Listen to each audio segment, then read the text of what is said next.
Jadi gini, pertama saya agak surprise ya. Kenapa?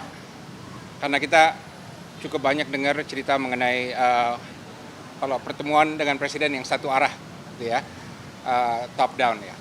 Tapi yang saya lihat hari ini, saya surprise karena suasana totally open. Waktu mulai itu agak kesan apa namanya uh, kesan menahan diri gitu ya. Tapi waktu beliau mulai dengan penjelasan yang sangat open gitu ya, mulai terbuka dengan diskusi yang sangat terbuka, very candid, right? Dan diskusi ini tidak ada batasannya, tidak ada yang bilang kita tidak boleh nanya ini, tidak boleh nanya itu ya. Tapi sangat terbuka dan diskusi ini dua arah nih, jadi bukan satu arah ya. Dan waktu diskusi ini banyak dibahas mengenai resiko, ya. Banyak dibahas mengenai opsi, banyak dibahas mengenai ranjau, ya. Dan skenario-skenario yang bisa dihadapi Indonesia ke depan yang membahayakan juga, ya. Nah, semua ini beliau tampung ya dan beliau respon. Nah, kesan saya adalah beliau Presiden Prabowo itu mempunyai pendekatan yang realistis mengenai ini, ya. Realistis dalam arti apa? Sekarang ini memang satu-satunya opsi di atas meja adalah mengenai Board of Peace. Ya, kan tidak ada opsi lain. Dan faktanya adalah Board of Peace ini yang bagian dari solusi untuk menghentikan gencatan senjata, walaupun sampai sekarang masih dilanggar oleh Israel. Ya. Nah, tapi intinya ini adalah suatu eksperimen, ya, dan bukan obat yang ampuh yang bisa menyembuhkan penyakit, segala penyakit ya. Dan saya melihat beliau realistis mengenai hal ini. Ya, beliau melihat ini ada resikonya. Ya, tentu resiko terbesar adalah Israel. Ya, karena Israel mempunyai pengaruh yang besar sekali terhadap Trump gitu ya. Tapi beliau menyatakan kami yakin kami bisa mengimbangi karena segala sesuatu yang kita lakukan kita jamin harus ada kekompakan dengan negara-negara Islam. Dan kata lain, kalau leverage Indonesia tidak begitu besar, misalnya ya, akan lebih besar karena kita selalu menjaga kekompakan dengan negara-negara Islam antara Saudi, Turki, Mesir, Jordan, dan lain sebagainya. Gitu. Jadi beliau cukup realistis, ada resiko itu. Tapi yang saya paling suka dan ini align juga dengan posisi Foreign Policy Community of Indonesia adalah bahwa kita masuk dengan hati-hati dan terus berpegang pada opsi untuk bisa keluar kalau ini bertentangan dengan prinsip kita dan kepentingan kita. Ini berkali-kali beliau tekankan, beliau tidak akan ragu, ya, termasuk ya kalau yang lain tetap masuk, gitu.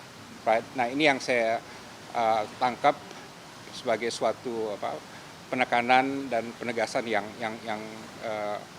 kami apresiasi gitu ya. Tapi sekali lagi beliau perdebatannya terbuka, tidak ada batasan, penuh dengan masukan, resiko dan kritik. Beliau terima semua dan tadi juga beliau bilang ini akan menjadi suatu forum yang akan terus berlanjut. Jadi tentu kami apresiasi. Beliau juga sadar bahwa ada masalah atau ada tantangan komunikasi dan persepsi publik. Ya, beliau sangat terbuka itu dan memang emang tantangan berat nih ya karena banyak sekali suara-suara dan banyak sekali hal-hal yang tidak bisa diungkap ke publik, tapi tadi beliau ungkap secara terbuka dan secara apa adanya dan juga secara off the record. Gitu. Itu dibahas ya, itu dibahas dan saya tidak punya wewenang untuk menyatakan kesimpulannya ya, tapi dibahas apa pandangan beliau mengenai hal ini. Juga tadi ada konfirmasi ini bukan dari porsi apa gitu ya, tapi juga ditekankan bahwa this is still in progress, masih dalam pembahasan gitu ya. Dan itu yang paling jauh saya bisa katakan karena saya tidak punya otoritas mengenai hal ini.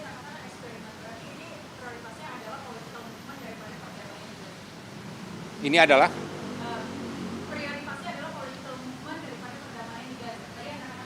ya, ini eksperimen dalam arti ini suatu formula di mana orang nggak tahu ini akan sukses atau enggak. Resiko gagal tinggi loh, ya. Resiko gagal tinggi karena berbagai faktor, ya. Karena berbagai faktor. Bisa faktor Trumpnya, bisa faktor Amerikanya, bisa faktor Israelnya, bisa faktor lapangannya, bisa faktor Hamasnya, dan lain sebagainya. Resiko tinggi. Kan kita nggak ada yang tahu apa yang akan terjadi, right? Jadi saya katakan ini suatu eksperimen, dan eksperimen yang penting karena apa? Ini satu-satunya the game in town pada saat ini. Tidak ada formula lain, tidak ada solusi lain, tidak ada jalur lain. Jadi kan ini, nah ini itu salah satu resikonya tentu, ya kan? Ini kan resiko yang kita lihat ya, PBB membentuk BOP. Nah, tapi apakah BOP ini, makanya tadi saya bilang eksperimen ya, arahnya kemana nih? Ya, tapi kan di sini kan Oki tidak berperan ya. Oki berperan di belakang sebagai pihak yang yang mendorong adanya two-state solution dan lain sebagainya. Tapi untuk di lapangannya itu nanti ditangani oleh instansi sesuai dengan kesepakatan dari 20 point plan yang dibentuk oleh PBB. Nah, tadi memang disampaikan bahwa yang membuat BOP itu relevan dan kredibel itu adalah karena dibentuk oleh Dewan Keamanan PBB. Right. Nah, tadi disampaikan oleh salah satu peserta juga dengan langsung kepada Bapak Presiden. Pak Presiden juga memahami hal ini. Kita harus menjaga agar BOP ini tetap dalam koridor PBB. Right. Jadi tidak keluar dari mandatnya gitu. Karena kita ikut dalam BOP, kenapa? Karena ada mandat PBB. Ya kan, termasuk juga nanti pengiriman pasukan perdamaian gitu ya.